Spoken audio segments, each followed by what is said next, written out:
पिथौरागढ़ में territorial army की भर्ती में मची भगदड़ के लिए प्रशासन ने सेना को जिम्मेदार ठहराया।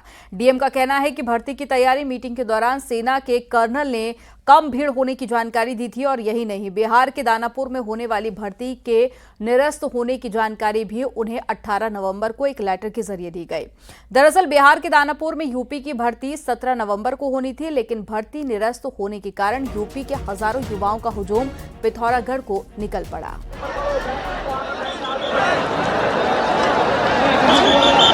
पता चला कि जो टीए भर्ती में दानापुर बिहार की रैली कैंसिल हो गई है और उससे ट्रेनों में भर करके इधर की ओर आ रहे हैं। जब हमें ये जानकारी 18 तारीख को मिली तो हमने 18 तारीख से अपनी व्यवस्थाएं सुनिश्चित करवाई। हमने यहाँ पर विद्यालयों के जो बड़े बड़े हॉल हैं वो सारे ओपन करवा दिए। पिथौरागढ़ में टेरिटोरियल सेना की भर्ती में युवाओं की भारी भीड़ मौजूद है, लेकिन अब हालात बहुत हद तक काबू में है। बीते दिनों हजारों की तादाद में उमड़े युवाओं के कारण खासी दिक्कतें प्रशासन को उठानी पड़ी थी। हालात तो यहां तक पहुंच गए कि युवाओं को काबू करने के लिए लाठीचार्ज तक करना पड़ा, लेकिन अब सब कुछ कंट्रोल में नजर आ रहा है। युवाओं के ठहरने के लिए दर्जनों स्कूल में इंतजाम किए गए हैं, जबकि 100 से अधिक बसें भी लगाई गई हैं। यही नहीं, खाने के लिए लंगरों का इंतजाम भी प्रशासन ने किया है। भर्ती में आए युवा भी अब इंतजामों से खुश नजर आ रहे हैं। टेरिटोरियल आर्मी की भर्ती 26 नवंबर तक होनी है, जिसमें कई राज्यों के युवा हिस्सेदारी कर रहे हैं। इंतजाम बढ़िया था, कोई दिक्कत नहीं थी ऐसी रहने की, ना सोने की ना खाने की, बढ़िया इंतजाम था, कोई दिक्कत नहीं थी। बस आने में जो बस वगैरह थी उसकी सुविधा बेकार थी, उसमें दोगुना किराया ले रहे थे, आने में प्रॉब्लम बहुत ज़्यादा हो रही थी। उसमें काफ़ी अच्छा एक्सपीरियंस रहा, दौड़ में भी वैसे में भी देखने में भी। और तुम्हारा जो फैसिलिटी वगैरह थी आर्मी की तरफ से वो थोड़ी काफ़ी अच्छी थी। यहाँ पर जो रहने वाले थे वो भी थोड़ा कोऑपरेट कर रहे थे और खाना वगैरह फैसिलिटी सब अच्छी थी सर। पिथौरागढ़ में टेरिटोरियल सेना की भर्ती में मची अफरा तफरी के बाद में प्रशासन पूरी तरह से मुस्तैद नजर आ रहा है। हालात पर काबू पाने के लिए बाहरी जिलों से भी पुलिस को बुलाया गया है। खुद एसपी भी भर्ती स्थल पर डटे हुए हैं। में प्रादेशिक सेना की भर्ती चल रही है। शुरुआती दिनों में खासी अफरा तफरी यहाँ पर मची थी, लेकिन आज हालात बहुत हद तक सामान्य है। पिथौरागढ़ की एसपी हमारे साथ मौजूद है, आइए उनसे जानते हैं मैम क्या स्थिति है। जनपद पिथौरागढ़ में 12 नवंबर से लेकर के 27 नवंबर तक यहाँ पे टेरिटोरियल आर्मी की ओपन रिक्रूटमेंट रैली आयोजित की जा रही है। वर्तमान में प्रतीक्षारत जो अभ्यर्थी हैं वो 3 से 4 हज़ार की संख्या में हैं, उनको भी जल्द ही इसमें एंट्री करवाई जाएगी। मैम और जिलों से भी पुलिस मंगाई है क्या आप लोगों ने? हाँ, जनपद पुलिस इसमें शांति व्यवस्था में डिप्यूट की गई है। साथ ही बाहर के जनपद से भी यहाँ पुलिस प्रबंध किए गए हैं। इसके साथ ही पैरामिलिट्री फोर्सेस द्वारा भी इसमें सहयोग किया जा रहा है। ये थी पिथौरागढ़ की एसपी रेखा यादव। इन्होंने कहा कि जो हालात हैं बहुत हद तक नियंत्रण में हैं और जो अभ्यर्थी आए हैं उनके रहने और खाने के भी यहाँ पर बेहतर इंतजाम अब किए जा रहे हैं। विजयवर्धन उप्रेती, न्यूज़ 18 पिथौरागढ़। चारधाम यात्रा के लिए जल्द एक प्राधिकरण का गठन किया जा सकता है, जिसके सीएम धामी ने अधिकारियों को निर्देश दिए हैं। चारधाम यात्रा को सीएम पुष्कर सिंह धामी ने प्रदेश की आर्थिकी का आधार माना है और अधिकारियों को प्राथमिकता के आधार पर यात्रा प्राधिकरण का गठन करने के निर्देश दिए। साथ ही अगले साल की तैयारियों को अभी से शुरू करने के भी निर्देश दिए गए हैं। सीएम धामी ने कहा है, यात्रा प्राधिकरण के गठन के लिए सभी हितधारकों की राय ली जाए। साथ ही बाहर से आने वाले तीर्थयात्रियों और पर्यटकों की सुविधा के लिए पर्यटन विभाग की वेबसाइट को और अधिक बेहतर बनाया जाए, ताकि यात्रा से संबंधित सभी जानकारी वेबसाइट पर ही मिल जाए।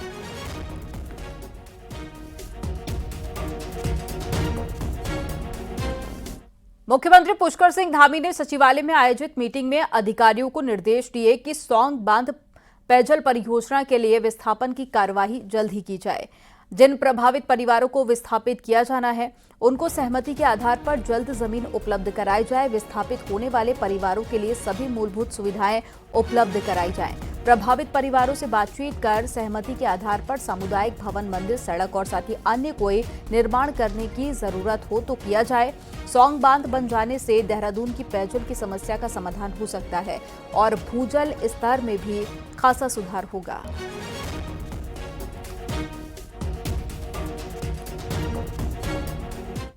केदारनाथ में बीजेपी ने बड़ी जीत का दावा किया है और इसके पीछे मजबूत वजह भी बताई गई है। बीजेपी का कहना है कि 28,000 से ज्यादा महिला वोटर्स ने वोटिंग की, जो कि बीजेपी के पक्ष में की गई है।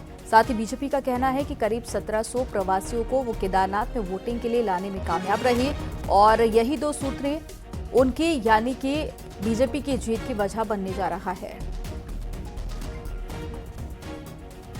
कह सकता हूँ केदारनाथ सीट भारतीय जनता पार्टी बहुत अच्छे मतों से जीतने वाली सीट बनने वाली है। जहां महिला मतदाताओं ने मत प्रतिशत बढ़ाया, हमारी प्रत्याशी मातृशक्ति के रूप में वहां कैंडिडेट रही हैं और जिस प्रकार से हमने प्रवासी मतदाताओं को भी एक उत्साह के साथ मतदान करने का आह्वान किया, तो मुझे आज कहते हुए 1700 से ज्यादा प्रवासी मतदाता जो हमारे कार्यकर्ता दूसरे राज्यों में थे वो भी सब मतदान करने आए हैं।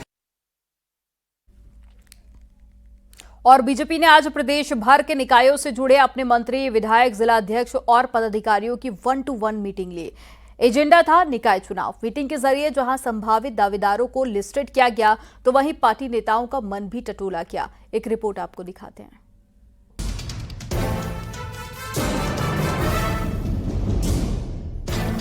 उत्तराखंड में करीब साल भर से टलते आ रहे निकाय चुनाव को लेकर दिसंबर में ऐलान हो सकता है। लिहाजा बीजेपी अब निकाय चुनाव की एक्सरसाइज में जुट गई है। गुरुवार को प्रदेश के सभी नगर निगम, नगर पालिका और नगर पंचायत क्षेत्रों में पड़ने वाले पार्टी के मंत्रियों, विधायकों, जिलाध्यक्षों, जिला प्रभारी और सह प्रभारियों को देहरादून बुलाया गया, जहां पार्टी हेडक्वार्टर में प्रदेश अध्यक्ष और महामंत्री संगठन के द्वारा एक से 1-to-1 बातचीत की गई। मीटिंग में निकायों में दावेदारों को लेकर मंथन किया गया। एक निर्वाचन क्षेत्र के बारे में, नगर पालिका पंचायत के बारे में चर्चा की है और अभी तक कौन कौन कार्यकर्ताओं ने अपनी दावेदारी प्रस्तुत की है उस सब पर चर्चा हुई है। इसके साथ साथ अभी प्रत्येक मंडल स्तर पर प्रोक्षक टीम जाएगी, प्रोक्षक टीम के माध्यम से क्या काम होगा चर्चा हुई है। राजनीतिक दल है भारतीय जनता पार्टी और निकाय चुनाव होने राज्य में होने हैं, तो किस तरह से निकाय चुनाव लड़े जाएं, जीतने की क्या रणनीति है, इसको लेकर चर्चा हुई है। सर, आरक्षण वगैरह का मुद्दा भी है अभी। आरक्षण का मुद्दा सरकार का मुद्दा है, ये तो सरकार तय करेगी। बीजेपी ने मीटिंग के जरिए एक तीर से 2 निशाने साधे। निकाय चुनावों में दावेदारों की बीजेपी के भीतर एक लंबी लिस्ट है। ऐसे में नगर निगम, नगर पालिका और नगर पंचायत अध्यक्ष पद पर कैंडिडेट को लेकर पार्टी नेताओं में कोई अंतर्विरोध न रहे, इसके लिए सभी की राय ले ली गई। दूसरा, किस सीट पर कौन मजबूत दावेदार हो सकता है, इसका भी एक मोटा खाका खींचने में पार्टी कामयाब रही। पिछले निकाय चुनाव में बीजेपी 5 नगर निगम, 17 नगर पालिका और 21 नगर पंचायतों को जीतकर टॉप में रही थी, लेकिन इन 6 सालों में नगर निगम से लेकर नगर पंचायत तक निकायों की संख्या बढ़ गई है। बीजेपी का पहला टारगेट दावेदारों को लेकर पार्टी नेताओं में एक राय बनाना है, ताकि वो एकजुटता के साथ चुनाव लड़कर निकायों में भी अपनी सत्ता रिपीट कर सकें। देहरादून से न्यूज़ 18 के लिए सुनील नवप्रभात की रिपोर्ट।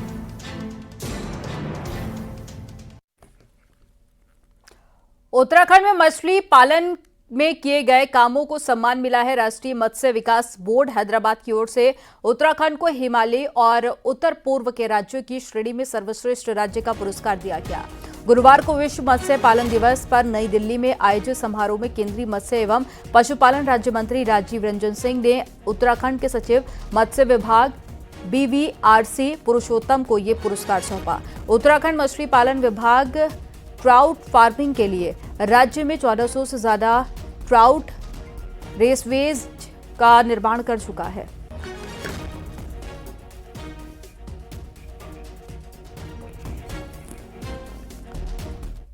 कैचीधाम में एक और श्रद्धालुओं की भीड़ बढ़ने लगी है, तो वहीं भवाली और भीमताल में भी पर्यटकों का रेला लगने लगा है। तो प्रशासन ने भी कोसी और छिप्रा नदियों को प्रदूषण मुक्त करने की पहल शुरू कर दी है।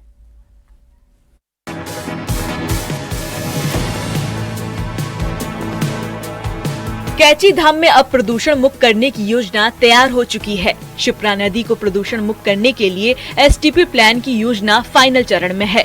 तो पर्यटकों का दबाव झेल रहे भवाली, भीमताल और कैचीधाम में 210 करोड़ से सीवरेज ट्रीटमेंट प्लांट तैयार किया जाना है। इसके लिए कैचीधाम में 50 करोड़ से STP तैयार होगी, तो भवाली में 90 करोड़ के प्रोजेक्ट के लिए जमीन तलाशी जारी है।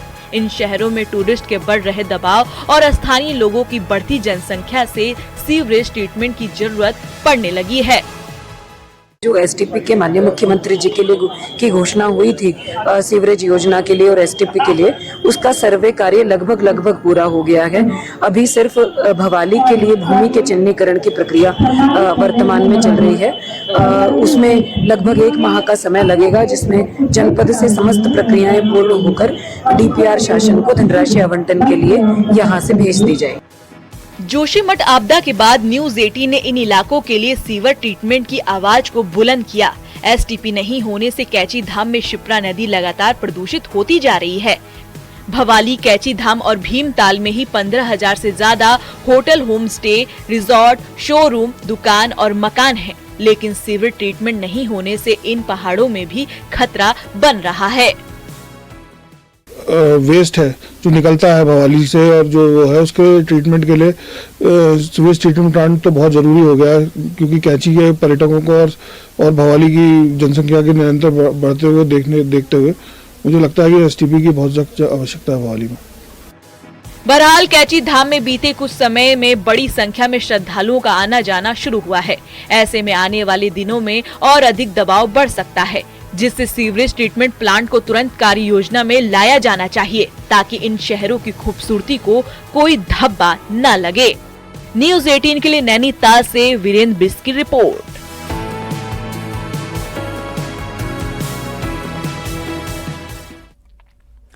बद्रीनाथ धाम में कपाट बंद हो चुके हैं और कपाट बंद होने के बाद से ही धाम में लगातार तापमान गिरता जा रहा है और कड़ाके की ठंड पड़ने लगी है।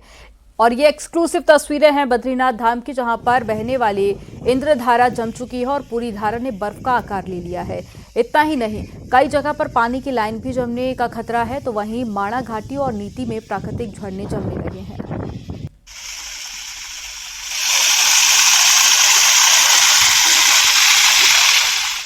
चमोली के पांडुकेश्वर में बड़ा हादसा होते होते टल गया। यहां पर सड़क कटिंग का निर्माण काम चल रहा है और अचानक से सड़क कटिंग के दौरान बड़े बड़े पत्थर गिरकर मकान के अंदर घुस गए। गनीमत रही कि घर में उस वक्त कोई भी शख्स मौजूद नहीं था, वरना किसी की भी जान जा सकती थी। लोगों ने सड़क निर्माण करने वाली कंपनी पर लापरवाही के गंभीर आरोप लगाए। लोगों का कहना है कि मानकों को ध्यान में रखकर सड़क कटिंग का काम नहीं किया जा रहा है।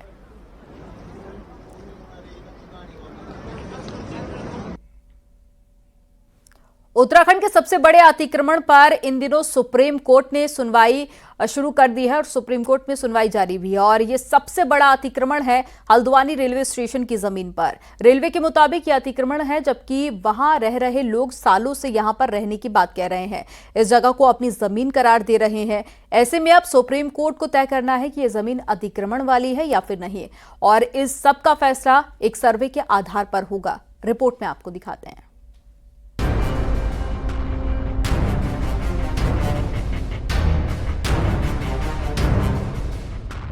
हल्द्वानी के इस बनफुलपुरा इलाके में नगर निगम से लेकर राजस्व और रेलवे तक की टीमें पिछले 2 महीने से लगातार सर्वे में जुटी हुई हैं।